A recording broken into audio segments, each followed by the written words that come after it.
우리나라 속담에 도둑이 재발 저린다라는 그런 말이 있습니다.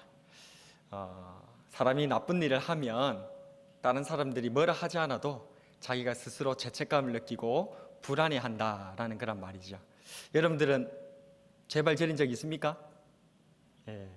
이런 도둑이 재발 저린다라는 이런 말들이 우리들에게 적용될 때는 보통 우리가 살아가면서 다른 사람 이야기를 뒤에서 이렇게 하고 있는데 갑자기 그 사람이 탁 그 자리에 들어서 버리면 그냥 아무 얘기도 안 했는데 그 사람 모르는데 내가 그냥 막 딸꾹질이 나고 깜짝 놀래가지고 그냥 한 게 말을 더듬고, 요것을 갖다가 도둑이 재발 저린다 라고 얘기하죠. 근데 오늘 성경에서는 이 도둑이 재발 저린다 라고 하는 이 말을 다른 표현으로 하고 있습니다. 바로 마음에 찔렸다, 이 말이 바로 도둑이 재발 저렸다는 말과 같은 말이죠. 그렇다면 오늘은 이 마음에 찔려라고 하는 이 제목으로 하나님께서 우리에게 주시는 은혜가 무엇인지 같이 살펴보고 은혜를 받아 누렸으면 좋겠다 싶습니다. 오늘 본문인 사도행전 7장에는 스데반 집사님의 설교 말씀이 잘 그렇게 기록되어 있습니다. 그 내용은 아브라함과 요셉, 모세 선생님으로 이어지는 하나님의 율법의 말씀들이 그들에게 주어졌으나 이스라엘 백성들은 그 말씀대로 살아가지 아니하고 우상 숭배를 하고 도리어 성령님을 거스르는 그런 행동들을 계속해서 이어져 왔다는 것입니다. 심지어는 그들의 후예인 이 유대인들, 지금 이 말씀을 듣고 이 설교를 듣고 있는 그 유대인들은 하나님께서 선택하신 선지자와 의인과 심지어 우리 구주 예수 그리스도를 잡아 죽이는 데에 그렇게 힘을 썼다라고 그들을 고발했던 것이죠. 그렇게 했었을 때에 그들은 스데반 집사님을 우리가 다 아는 바와 같이 성 밖으로 끌어내어서 돌로 쳐 죽이는 그러한 끔찍한 일을 자행하고 말았던 것입니다. 이러한 모습들을 통하여서 우리는 대체 무엇을 교훈받을 수 있을까요? 하나님께서 오늘 이들의 모습들을 통하여서 우리들에게 하시는 교훈의 말씀은 무엇일까요? 여러분들은 어떻게 말씀을 듣고 계십니까? 첫 번째로 길을 막으면 안 됩니다. 한번 따라해볼까요? 길을 막으면 안 됩니다. 57절 말씀인데요, 같이 한번 읽어봅니다. 시작. 그들이 큰 소리를 지르며 길을 막고 일제히 그에게 달려들어. 아멘. 겉으로 보이는 것을 그리기보다 사람의 마음속을 그리고 싶어 했던 화가가 있습니다. 그 사람은 바로 뭉크라고 하는 그런 사람인데요, 이 화가가 그린 대표작으로 바로 절규라고 하는 그런 그림이 있습니다. 저 그림이죠. 뭉크는 저 절규라는 그림을 자신이 체험한 일을 그렸다고 합니다. 친구들과 함께 길을 걸어가고 있었다. 해질녘이었고 나는 약간의 우울함을 느꼈다. 그때 갑자기 하늘이 핏빛으로 물들기 시작했다. 그 자리에 멈춰서 나는 죽을 것만 같은 피로감이 밀려와 난간에 기댔다. 그리고 핏빛 하늘에 걸친 불타는 듯한 구름과 암흑색 도시와 피오르드에 걸린 칼을 보았다. 내 친구들은 계속 걸어갔고 나는 그 자리에 서서 두려움으로 떨고 있었다. 그때 자연을 관통하는 그치지 않는 커다란 절규 소리를 들었다. 그렇습니다. 뭉크의 그림 저 절규는 그림에 나오는 길을 막고 있는 저 사람, 우리가 유명하지 않습니까? 저 사람이 지금 절규하고 있는 그런 내용이 아닙니다. 그것은 바로 자연의 절규 소리가 울려 퍼져 왔고 그 자연의 절규 소리를 듣지 않으려고 지금 저 사람이 길을 막고 있는 것을 그려놓은 거예요. 우리는 저 그림에 나오는 저 사람이 길을 막고 그 사람이 이렇게 절규하는 모습이구나, 아니다 그 말입니다. 자연이 절규하는데 그 자연의 절규 소리를 안 들으려고 길을 막는 모습이 저 뭉크의 절규라고 하는 그림의 내용이었다는 것입니다. 오늘 성경에서도 이와 비슷한 모습이 나타나고 있습니다. 스데반 집사님의 말씀이 선포될 때에 57절 말씀 다시 한번 읽어보겠습니다. 시작. 그들이 큰 소리를 지르며 길을 막고 일제히 그에게 달려들어 라고 했습니다. 스데반 집사님의 말씀을 듣지 않기 위해서, 하나님의 말씀을 듣지 않기 위해서 그들이 소리를 지르면서 길을 막고 그렇게 달려들었다라고 표현하고 있는 것이죠. 마치 뭉크의 그림에서 나오는 자연의 절규 소리를 듣지 않으려고 길을 막았던 그 그림의 사나이와 같이 지금 이 유대인들은 선포되어지는 하나님의 말씀을 듣지 않으려고 귀를 막고 애를 쓰고 기를 쓰고 있는 것이었습니다. 여러분들은 어떻습니까? 우리도 하나님의 말씀을 듣습니다. 또 여러분들이 성경을 읽거나 아니면 큐티를 하거나 그렇게 하나님의 말씀을 묵상합니다. 그럴 때 여러분들은 하나님의 말씀을 어떻게 듣고 계셨습니까? 그냥 한 귀로 듣고 한 귀로 흘리셨습니까? 아니면 적극적으로 귀를 막고 안 들으려고 한 적은 혹시 없으십니까? 오늘 우리는 이 말씀을 통하여서 하나님의 말씀이 나에게 들려올 때에 나의 귀를 열고 하나님의 말씀을 받아들이는 저와 여러분 되기를 축복합니다. 두 번째로, 여러분은 어떻게 말씀을 듣고 계십니까? 따라하겠습니다. 마음에 찔려서 이를 갈면 안 됩니다. 7장 54절 같이 한번 읽어보겠습니다. 시작. 그들이 이 말을 듣고 마음에 찔려 그를 향하여 이를 갈거늘. 옛날에 한 부부가 있었습니다. 그런데 이 남편이 한양에 이렇게 올라갈 일이 있었던 거죠. 그러다 보니까 이 아내가, 우리 남편이 한양에 일보러 이제 가니까, 여보 한양에 가면 사람들, 상인들이 많은 물건들을 많이 갖고 온다고 하는데 제가 빗이 갖고 싶어요. 머리 빗는 빗이 갖고 싶어요. 그래서 그 빗을 하나 좀 사주세요.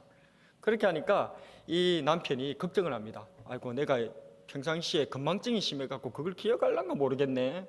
그러니까 이 아내가 깨를 하나 냅니다. 여보, 당신이 내가 빗을 사오라고 하는 게 이게 기억이 안 나거든. 지금 저 밖에 이 하늘을 보시면 저 달을 보면 반달이 딱 떠져 있는 거예요. 저 달을 보면 저 달같이 생긴 거 저걸 사오면 된다고. 빛이 달같이 생겼잖아요. 반달같이 생겼잖아요. 그러니까 남편이 무릎을 탁 치면서 그래, 내가 기억이 안 나고 까먹으면 저 하늘에 저 달을 보면 되겠네. 이러면서 이제 한양으로 떠난 겁니다.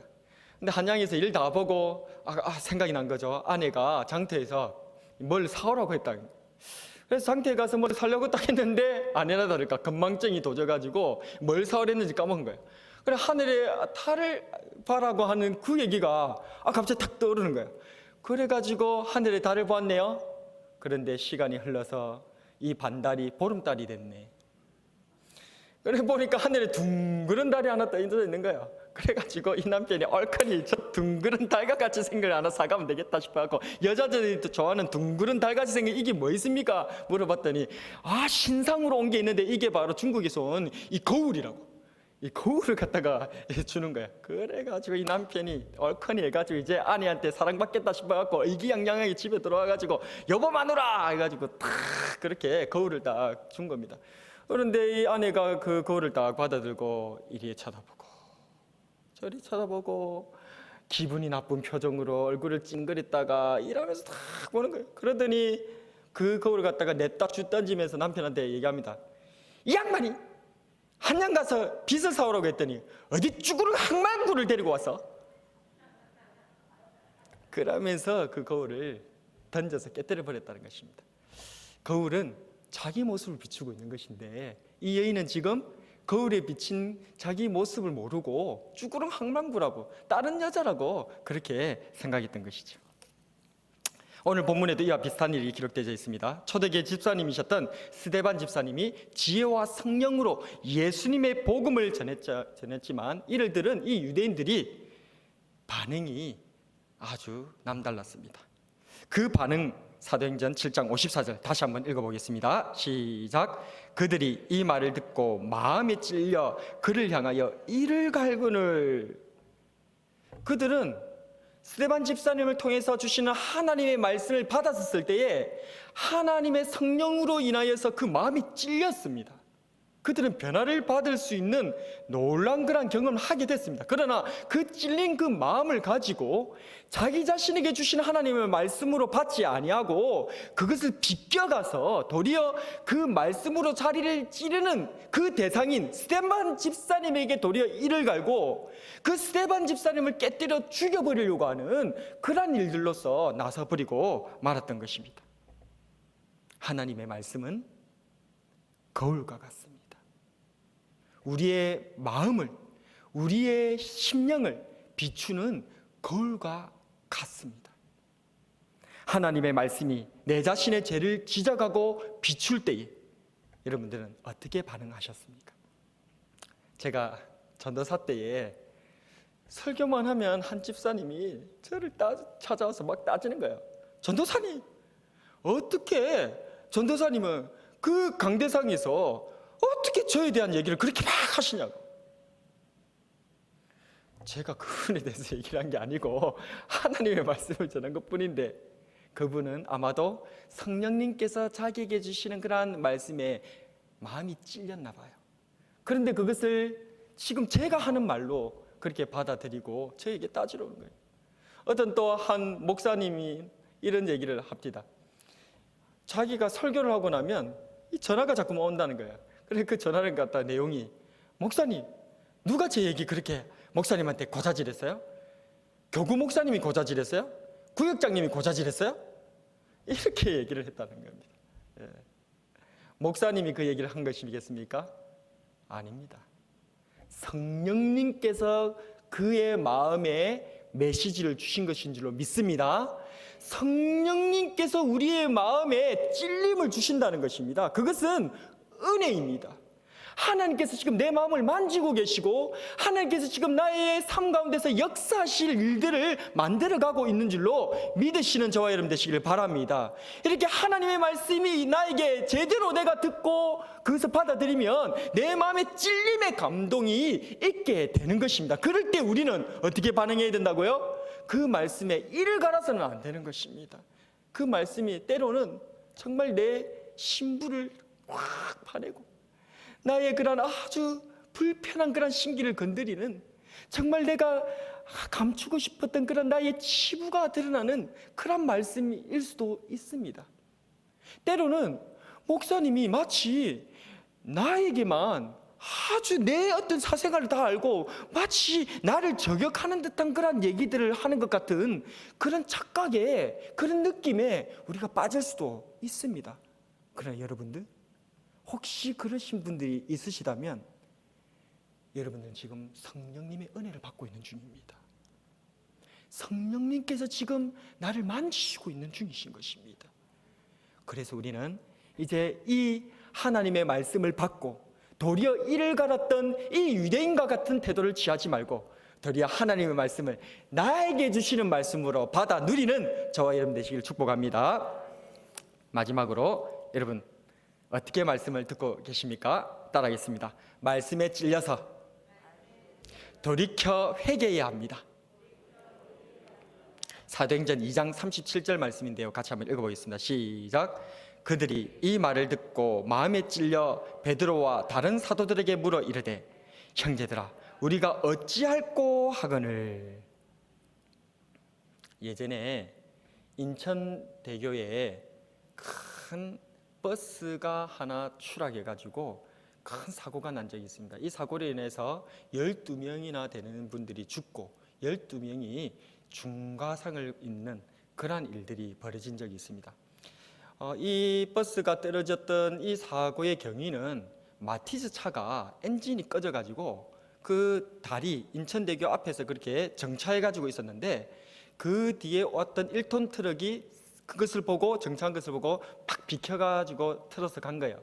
그런데 그 뒤를 따라왔던 이 고속버스가 그것을 갖다가 못 보고 갑자기 그게 앞에 정차되어 있으니까 그것을 피한다고 우측으로 핸들을 끄다가 그만 가드레일을 들어받고 밑으로 추락해버린 거예요. 그래서 그 버스에 있었던 사람들이, 승객이 무려 12명이나 희생되고 12명이 중과상을 입는 그런 처참한 그런 결과에 빠지게 됐죠. 이것은 명백한 인재입니다. 이것은 정말 정신만 바로 차렸고 우리가 준비만 잘 했다면 이 사고가 나지 않을 수 있었습니다. 첫 번째로 누가 여기에 대해서 대비를 했었어야 됩니까? 바로 마티즈 운전자였습니다. 그 마티즈 운전자는 자기 차가 그렇게 고장이 나서 그 앞에서 정차할 수밖에 없었다면 빨리 사고 신고를 하고, 그죠? 그러고 나서 차 뒤에 우리가 그 비상등 준비해 놨고 있지 않습니까? 그 비상등 꺼내다가 앞에다 그렇게 설치해 놨어야 되죠. 그래 뒤에 오는 차들이 보고 피해갈 것 아니겠습니까? 그런데 아쉽게도 그렇게 못했어요. 그런데 또 두 번째로 그 뒤에 왔었던 그 고속버스 운전자가 안전거리를, 법적으로 규정되어 있는 그 안전거리를 충분히 확보해가지고 그래 왔다면 또 이런 참사를 막을 수 있었지 않았을까? 참 아쉽습니다. 또 그것도 아니라면 마지막으로는 그 인천대교의 가드레일을 공사했던 그 시공업체가 돈 아끼려고 안 하고 이 버스가 들이받아도 추락하지 않을 정도로 튼튼한 가드레일을 그렇게 설비하고 설치를 했다면 이런 참사를 막을 수 있었지 않았을까요? 참 아쉬운 일입니다. 그런데 제가 앞서 말했던 이 세 사람이 그 누구도 자기 마음에 있는 이런 경고의 이 메시지에 아무도 귀를 기울이지 않았다는 것입니다. 그냥 그것을 한 귀로 듣고 한 귀로 흘려버리는 그러한 일들로 말미암아서 결국 이러한 12명이나 죽고 12명이나 그렇게 부상을 당하는 이러한 대참사가 일어나고 말았던 것입니다. 하나님의 말씀은 오늘도 우리에게 경고하고 있습니다. 우리의 마음을 찌르심으로 우리를 경고하고 있다는 것입니다. 히브리서 4장 12절에 보면 하나님의 말씀은 살아있고 활력이 있어 좌우의 날선 어떤 검보다도 예리하여 혼과 영과 및 관절과 골수를 찔러 쪼개기까지 하며 마음의 생각과 뜻을 판단한다 라고 그렇게 표현하고 있습니다. 하나님의 말씀이 우리의 마음을 찔러 쪼갠다는 거예요. 찌르신다는 거예요. 또한 누가복음 2장 35절에 보면 또 칼이 네 마음을 찌르듯 하리니 이는 여러 사람의 마음의 생각을 드러내려 함이니라 하더라. 아멘.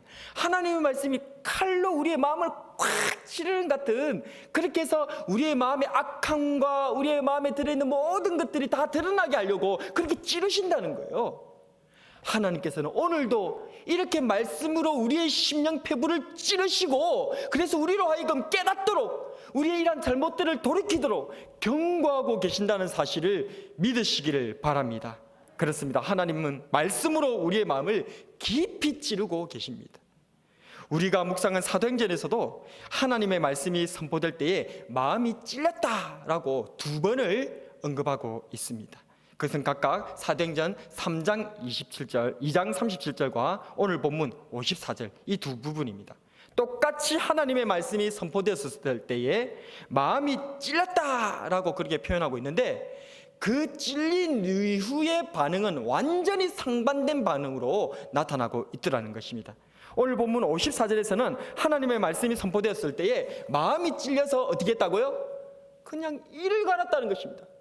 하나님의 말씀에 도리어 대항하고 말씀을 선포하는 자들에 대해서 대항하고 하나님의 말씀을 듣지 않으려고 하는 그런 모습으로 마음이 찔렸는데, 그렇게 더욱더 더 강팍한 모습으로 표현되어 나왔다는 것입니다.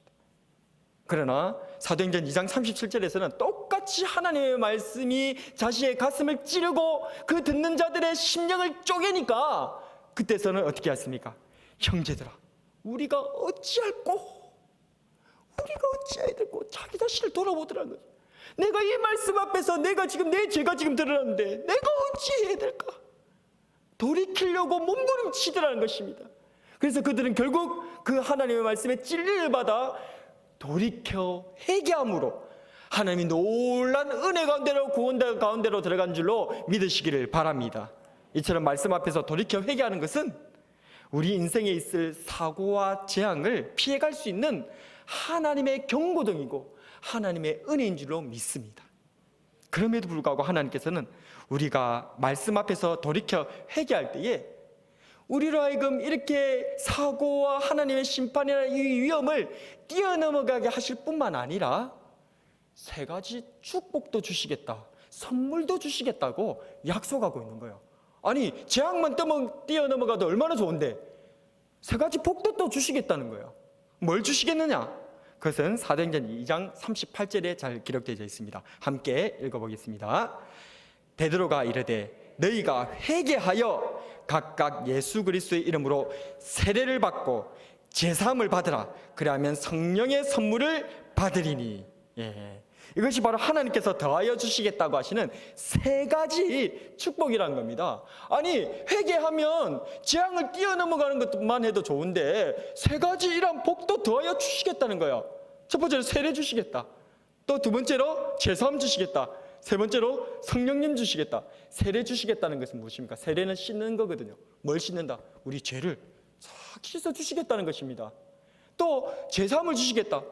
이것은 말 그대로 우리 구주 예수 그리스도의 십자가의 보혈의 피로 우리의 이 진홍 같은 이 칠흑 같은 죄를 다 깨끗하게 씻어서 없는 것으로 만들어 주시겠다는 것입니다. 뿐만 아니라 뭐도 주시겠다? 성령님도 겸하여 주시겠다는 겁니다. 이 성령님에 대해서 로마서 8장에서는 무엇이라고 얘기합니까? 성령님은 약속의 보증이 되시고 우리가 하나님의 자녀여 구원받은 그러한 표로 우리에게 성령을 주셨다라고 말씀하고 있습니다. 그러니까 우리에게 성령을 주시겠다는 말은 하나님 자녀가 된 그런 표고 하나님 앞에 구원을 받았다는 그런 티켓을 따놓은 것이나 마찬가지인 줄로 믿으시기를 바랍니다. 얼마나 좋은지 모릅니다. 뭐만 하면? 회개만 하면. 하나님의 말씀이 내 가슴을 찌를 때에 그때 돌이켜 회개만 하면 이 심판과 위험을 뛰어넘어갈 뿐만 아니라 하나님께서는 세례도 주시고 제사함도 주시고 성령님도 주시겠다는 거예요. 할렐루야. 이래 좋은데 우리가 왜 회개를 안 하겠습니까? 회개하시는 저와 여러분 되시길 축복합니다. 옆 사람에게 얘기합시다.